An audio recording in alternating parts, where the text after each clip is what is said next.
Hello' everyone, মোৰ চেনেলৰ অন্য এটা মিনি ব্লগলৈ আপোনালোক সকলোকে স্বাগতম জনাইছোঁ। আজি মা আৰু মই আহিছোঁ এখন তুলনি বিয়া খাবলৈ। দেখিছেনে কইনা, আৰু আহিয়ে আমাক চাহ খাবলৈ দিলে। তো চাহ খালোঁ আৰু তাৰপিছত অলপ দেৰি ৰখিলোঁ। আৰু বহুত দিনৰ পিছত আমাৰ স্কুলত লগতে পঢ়া লগৰজনীক লগ পালোঁ, আৰু তাইও আহিছে বিয়া খাবলৈ। আৰু খানা খোৱা জেগাত আহি দেখিলোঁ যে ইয়াত আহোমৰ যিটো পৰম্পৰা, যিটো সাজপাৰ, সেই সাজপাৰ পিন্ধি ইয়াত ভাত দি আছে। তো যিহেতু প্লেট আৰু চামুচ নিজে লৈ ল'ব লাগে, সেইকাৰণে নিজে লৈ ল'লোঁ, আৰু বাকীখিনি তাহাঁতে নিজে নিজে দি দিব।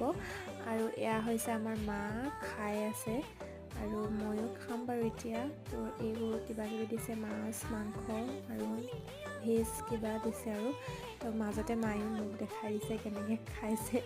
বাকী একেবাৰে শেষত খাই বৈ মেলি ইয়াত যিহেতু আমাৰ শৰাই খোজা হয়, তো ইয়াত শৰাই খুজি আছে, নাচি আছে। তো আজিলৈ